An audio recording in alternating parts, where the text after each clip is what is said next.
Você já passou por uma estrada de terra à noite e sentiu que algo te observava entre as árvores? Roberto sentiu. E quando descobriu o que era, já era tarde demais. Corajosos e covardes, bem-vindos ao Relatos do Subterrâneo. Roberto Mendes era dono de uma fazenda no interior de Minas Gerais. 300 hectares de pasto, gado de corte, vida tranquila longe da cidade. Ele conhecia cada canto daquela propriedade, cada árvore, cada cerca, cada trilha. Por isso, quando viu algo pendurado no velho jatobá no meio do pasto sul, soube imediatamente que aquilo não deveria estar ali. Era uma manhã de agosto, seca, poeira subindo a cada passo do cavalo. De longe, a silhueta balançando ao vento parecia um saco de ração esquecido. Mas à medida que se aproximava, o coração começou a bater mais forte.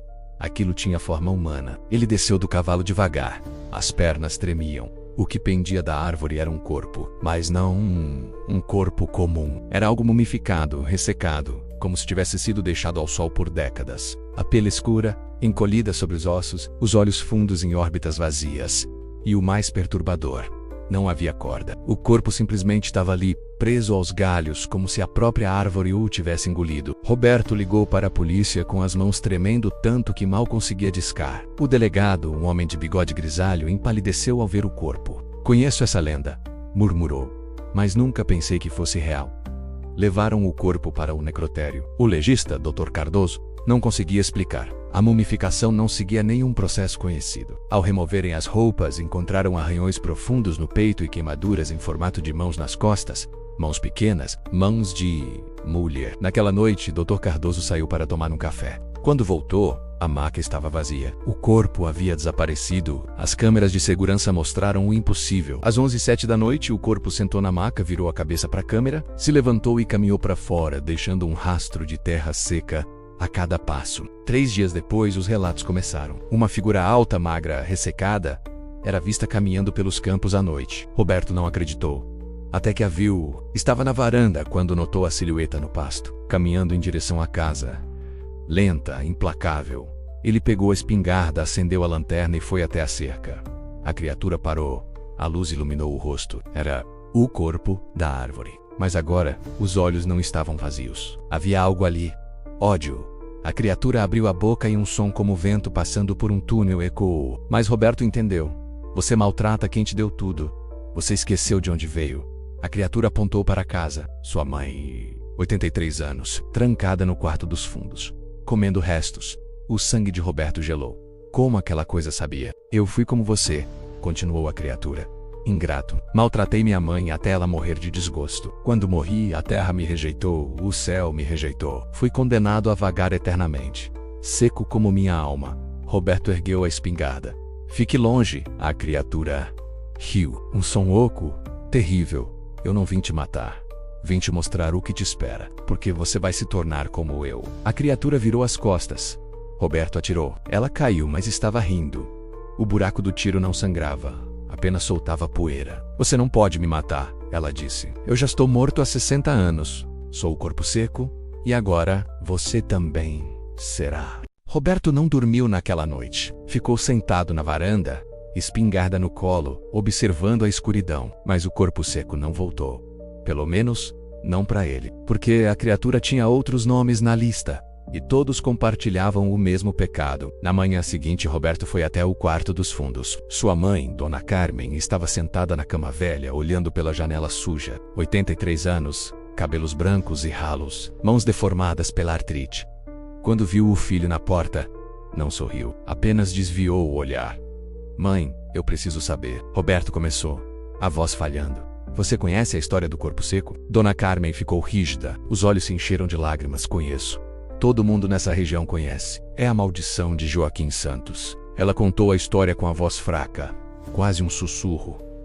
Joaquim Santos viveu naquela fazenda há 60 anos. Era filho único de uma viúva chamada Maria Santos. Maria trabalhou a vida inteira para dar tudo ao filho. Vendeu terras, vendeu gado, passou fome para que ele estudasse na cidade. Mas Joaquim voltou diferente, ganancioso, cruel, ingrato. Ele tirou tudo da mãe. A casa, a terra, dinheiro. Trancou a velha num quartinho nos fundos. Dona Carmen engoliu em seco. O mesmo quarto onde você me colocou. Ela levantou os olhos para Roberto, cheios de tristeza. Maria implorava por comida. Joaquim jogava restos. Implorava por remédio. Joaquim ria implorava por um abraço. Joaquim batia a porta. Maria morreu sozinha naquele quarto. De fome, de tristeza, de desgosto. Dizem que no último suspiro ela amaldiçoou o filho. Que a terra nunca o aceitasse. Que o céu o rejeitasse.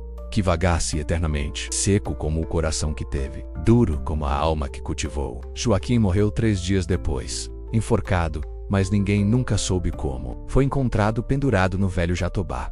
O mesmo onde você o encontrou. E desde então, Dona Carmen continuou. A cada geração, ele volta, procurando filhos ingratos, procurando quem maltrata os pais, procurando quem merece o mesmo destino. Roberto sentiu o chão sumir sob os pés. Mãe, eu não sabia. Eu não percebi. Ela balançou a cabeça lentamente. Você sabia, só não se importou. E agora? Ele veio por você. Naquela tarde, Roberto foi até a delegacia. O delegado recebeu com expressão sombria. Você não é o primeiro a vir aqui esta semana. Nos últimos 5 dias, 3 pessoas haviam desaparecido. Carlos Ferreira deixava o pai acamado sozinho por dias. Desapareceu na terça. Ana Paula Costa colocou a mãe no asilo e nunca mais visitou. Desapareceu na quarta. José Mendonça roubou a aposentadoria da mãe por anos. Desapareceu na quinta. O delegado encarou Roberto. Todos maltratavam os pais. Todos foram visitados pelo corpo seco antes de desaparecer. Roberto engoliu em seco. O que acontece com eles? Para onde ele os leva? O delegado hesitou. Dizem que o corpo seco não mata. Ele transforma. Arrasta as vítimas até o mesmo Jatobá. E lá, suga toda a humanidade. Toda a água. Toda a vida. Até que se tornem como ele. Corpos secos, condenados a vagar eternamente. Roberto voltou para a fazenda e fez algo que não fazia há anos. Limpou o quarto da mãe. Comprou uma cama nova, remédios, comida de verdade. Dona Carmen chorou ao ver. Mas nos olhos dela não havia gratidão. Havia pena. Tarde demais, filho. Ele já te marcou. Roberto sentiu um arrepio.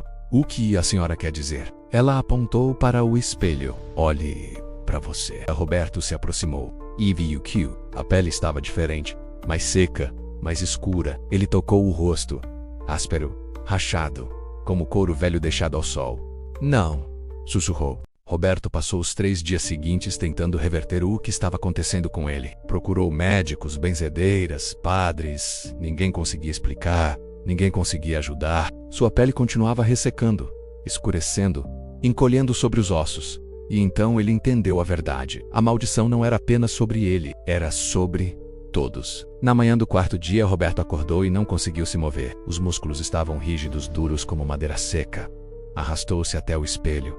O que viu o fez gritar. Os olhos começavam a afundar nas órbitas. A boca estava ressecada. Os lábios rachados sangravam algo escuro. Não era sangue. Era terra. Terra seca saindo de dentro dele. Dona Carmen entrou no quarto. Olhou para o filho com tristeza e resignação. Eu tentei te avisar, mas você nunca me ouviu. Nunca ouviu ninguém. Roberto tentou falar. A voz saiu como um rangido. Mãe, me ajuda, por favor. Ela balançou a cabeça lentamente. Não posso ajudar. Só existe uma forma de quebrar a maldição. E você sabe qual é. Roberto sabia. No fundo sempre soube. Precisava fazer o que Joaquim Santos nunca fez. Pedir perdão, perdão verdadeiro. Não com palavras vazias, mas com ações. Com mudança real. Mas para Roberto, era tarde demais. Naquela noite ele sentiu o chamado. Uma força irresistível pulsando para fora da casa. Os pés se moviam sozinhos, o levando em direção ao velho Jatobá. E lá, eles estavam esperando. Carlos, Ana Paula, José, todos transformados. Todos corpos secos agora. E no centro, pendurado como sempre esteve, Joaquim Santos. O primeiro, o original. Ele desceu dos galhos com movimentos mecânicos e ficou cara a cara com Roberto. Bem-vindo à eternidade, disse com a voz de vento vazio. Agora você entende. Agora você sabe o preço da crueldade. Roberto sentiu sua humanidade sendo sugada, drenada, substituída por algo seco, vazio, eterno. E então compreendeu. A maldição não era apenas um castigo, era um legado. Joaquim apontou para a fazenda. Sua mãe ainda está viva, mas não por muito tempo. E quando ela morrer de desgosto, como a minha morreu, você será responsável e a maldição ficará mais forte. Roberto caiu de joelhos. Não, eu não posso deixar isso acontecer. Ele reuniu as últimas forças que restavam de sua humanidade. Arrastou-se de volta para casa. Chegou ao quarto de Dona Carmen. Ela estava deitada, fraca. Roberto se ajoelhou ao lado da cama. Com a voz falhando, disse as palavras que nunca tinha dito. Mãe, me perdoa por tudo. Eu fui cruel, eu fui ingrato. E eu mereço esse destino. Dona Carmen abriu os olhos. Lágrimas escorreram pelo rosto enrugado. Ela levantou a mão trêmula e tocou o rosto ressecado do filho. Eu te perdoo. Sempre perdoei. Porque é isso que mães fazem. E então, algo aconteceu. A maldição tremeu. Roberto sentiu a pele amolecer, os músculos relaxarem. A humanidade começou a voltar. O suficiente para não se tornar como Joaquim. Lá fora, os outros corpos checos uivaram de raiva. Roberto tinha quebrado o ciclo. Joaquim apareceu na janela, os olhos vazios brilhando de ódio. Você pode ter escapado, mas a maldição continua. Enquanto houver filhos ingratos, nós estaremos lá, esperando. Roberto segurou a mão da mãe. E eu sei. E vou passar o resto da vida avisando as pessoas. Joaquim sorriu. Pode tentar. Ninguém acredita, até que seja tarde demais. E ele desapareceu. Nos meses seguintes, Roberto cuidou da mãe. Mas as marcas da transformação nunca desapareceram. A pele permaneceu mais áspera. E toda noite ele ouvia o rangido de madeira seca.